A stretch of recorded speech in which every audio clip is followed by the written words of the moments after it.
Your controllers hide many secrets, hidden under a button, visible only under a microscope, or simply features you didn't know about. Xbox, Nintendo, PlayStation, or Sega. Today we uncover the mysteries of all your favorite controllers. The secrets of the PlayStation controllers. Triangle, circle, square, cross. They have become the symbols of PlayStation. You find them everywhere. Underneath the PS4 Pro, they cover the headset, the webcam, and the body of the PS5. Better. Zoom in on the controller where they are also there, printed in microscopic 3D. Of 40,000 symbols that serve as grip. What you know less is the deep meaning of these signs. Its creator Teyu Goto didn't want the ABXY of Nintendo. He wanted to give real meaning to each button. The triangle is direction, the player's view. It was meant to open a map, lock onto an enemy, or change the camera. The square represents a sheet of paper. It's for menus and documents. The cross and the circle, on the other hand, refer directly to Japanese school. A blue cross meaning an error, and a red circle, a correct answer. Originally, the cross was to cancel, and the circle was to validate, perform an action. But today, we do the opposite because the first developers found the X more visual, easier to access. So it became the action button. Too late to change. Otherwise, as you can see, PlayStation controllers have evolved a bit in design over the years, but it almost wasn't the case. Already on the first one, you notice the absence of a stick. It was only in 1996 that Sony released the dual analog, accompanied by the only two compatible games at the time, Tobal 2 and Bushido Blade. Can you imagine playing a 3D game without a stick? That's the hell our parents had to live through. Learning to use the two sticks wasn't easy. It's funny to see how developers were super hyped back then, while today it seems totally normal. Besides that, even though the DualShock didn't really have a design problem, Sony wanted to revamp it. 9 years later, the PS3 is announced, and a new controller is presented, the Boomerang. A prototype criticized for its ergonomics, and understandably so, it's extremely ugly. In the end, Sony changed its mind, and it was never marketed. Well yeah, can you imagine the hand cramps over time? Try holding your headset in this position, you'll see how uncomfortable it is. Fortunately, it's a mistake that Sony will only make once, and one of the main reasons why the controller design has remained the same as the first consoles. Nevertheless, we witnessed several innovations with the arrival of the PS4 in 2013. The addition of a touchpad and a light bar, whose functionalities you might not fully know. It allows identifying the player by assigning a color to their profile, handy for finding your controller during a break, but above all, it enhances immersion. For example, in some games when the character's health is low, your controller will flash red. In standby mode, it also allows you to know the charging status of the controller by the intensity of the light bar. Another little known feature of the DualShock is the ability to zoom at any time using the PS and square buttons after activation in the accessibility settings. It's useful for enjoying the landscapes of our most beautiful games or reading documents that are too small. However, you won't be able to do anything during the zoom, neither move the character nor take screenshots. The secrets of Xbox controllers. This is what the first Xbox controller was. A big 6-ton truck, not very pretty, a weird shape, a huge logo, twisted buttons, and a rounded pad, not precise at all. It was first nicknamed Fatty, then Duke Controller. It eventually became its name, and its story is a true industrial disaster. Basically, the issue was that the inside of the controller was made before the shell. The company tasked with creating the printed circuits was inspired by the flat shape of the Dreamcast, a sort of small plate. When Xbox received them, it was already too late. All that's left is to create the casing around this monster that's way too big. For the record, the designer even went on a Japanese TV show to demonstrate that the controller wasn't that big, as it could fit on his leg. Unfortunately, the Japanese are smaller than Americans, and the controller fell off the presenter's knees. Just imagine a Japanese child with that in their hands. It was simply unsellable. Today, it's become a joke among Xbox's Twitter community managers. You can even find it by shining an ultraviolet light on the special 20th anniversary controller box. A Duke version of the Xbox One controllers was also released in 2017 for the more nostalgic fans. Since then, they've made a good comeback, and the Elite Series 2 was until recently considered the best controller by many players, endorsed by Kovalade himself. You're crazy about the PlayStation, brother, but I'm more comfortable on the Xbox. Unfortunately, it lost its title, which now goes to the PlayStation DualSense. The Xbox One controller is also very well appreciated. There's a funny little Easter egg in the battery compartment, hello from Seattle, in reference to Microsoft's Office. For the Minecraft Edition controllers, it's a carrot and a powder. They really went all out to make this controller perfect. Over $100 million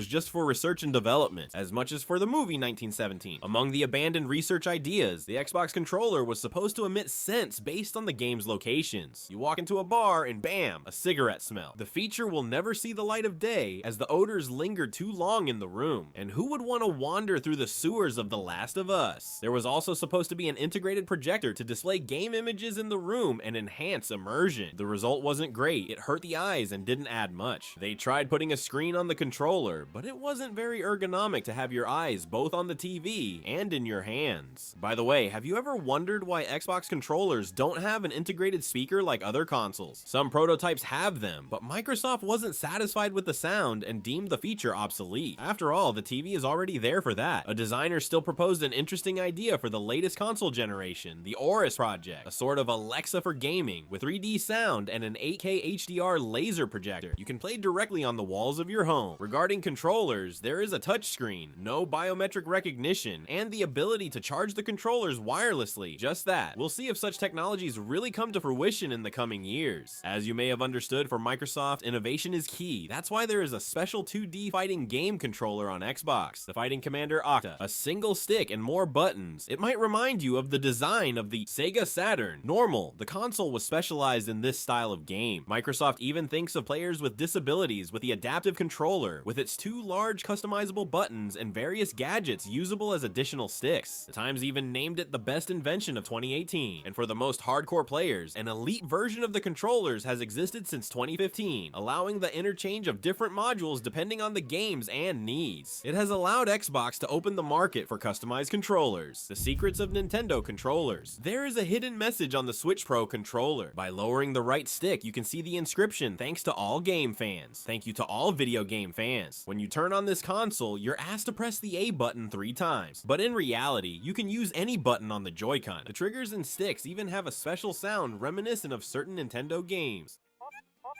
which even allows you to make music.